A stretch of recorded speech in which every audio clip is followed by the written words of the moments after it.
थोड़ा सा पीछे हो जाए ना, सब पीछे हो जाए, पीछे हो जाए ना, पीछे हो जाए ना, पीछे। आज बिलाखिर काफ़ी लंबी इमरान खान साहब की ऑर्डिन रही 9 मई के केसेस में, मगर आज सुप्रीम कोर्ट ऑफ पाकिस्तान ने इमरान खान साहब की जो आखिरी 9 मई में 8 बेलें थीं, तकरीबन 2 घंटे के दलाइल सुनने के बाद, जिसमें उन्होंने आज सरकार से बहुत अहम सवालात उन्होंने उठाए और उसके बाद उन्होंने अपना लाहौर हाई कोर्ट के ऑर्डर पे भी अपना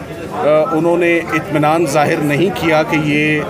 एक बड़ी डिटेल्ड जजमेंट है और ऐसी जजमेंट नहीं लिखनी चाहिए थी, एहतियात होती है बेल ऑर्डर्स लिखने में। मगर on the positive side Imran Khan साहब के आखिरी 2 मुकदमात रहते थे, बहुत अरसे से हम कह रहे थे, और उनमें बहुत बड़ा एक रुकावट जो उनकी रिलीज़ में थी वो 9 मई के केसेस थे। अल्लाह ताला ने आज उनको उन 8 केसेस में भी हमें बेल फाइनली हमें ग्रांट हुई है, और ये बहुत बड़ा एक डेवलपमेंट है, क्योंकि बहुत अरसे से इमरान खान साहब के केसेस में कोई पेशरफ्त नहीं हो रही थी, कोई सुनवाई नहीं हो रही थी, कोई डेवलपमेंट नहीं हो रही थी, कोई खुशखबरी उनके लिए नहीं आ रही थी। तो ये मेरा ख्याल है कि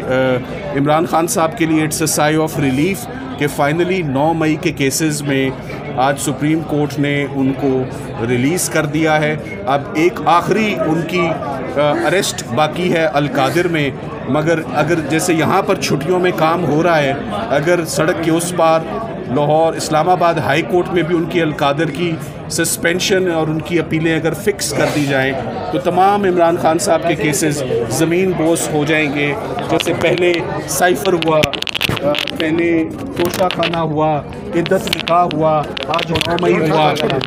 तो पीछे अब सिर्फ एक केस बकाया है, उस एक केस में सुनवाई हो जाए तो इमरान खान साहब फाइनली अपनी जो रिलीज़ है उनकी वो मैच्योर हो जाएगी। 9 मई के हवाले से याद रहे कि इमरान खान साहब जब सुप्रीम कोर्ट ऑफ पाकिस्तान में 11 तारीख को उनको पेश किया गया, आज का सबसे जो अहम जो नुक्ता जो उठाया हमने अपने आर्ग्यूमेंट्स में वो ये था कि इमरान खान साहब को 9 मई के लिए ही वॉज अरेस्टेड ऑन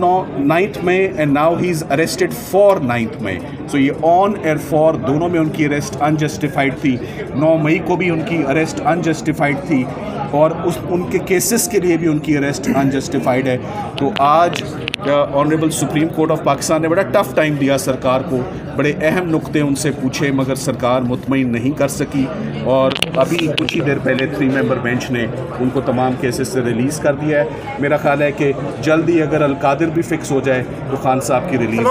क्या समझते हैं 9 मई का बयानिया उड़ा दिया सुप्रीम कोर्ट ने? देखिए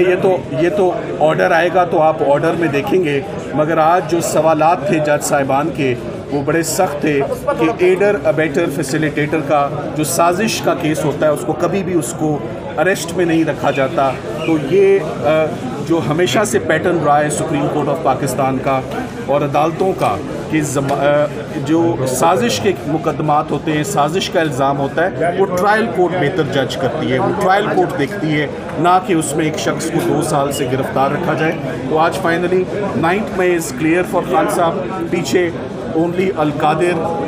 suspension of sentence for Bushra Imran for Imran Khan Sahab is left. Imran Khan साहब के केसेस अडयाला जेल में नहीं लग रहे। इमरान खान साहब के कुछ सर्कमस्टांसेस भी अंदर उनको बड़ा टफ रखा जा रहा है। उनकी एरिया को भी फंडामेंटल राइट्स की उनकी वायलेशंस हैं, हम उसके ऊपर भी बहुत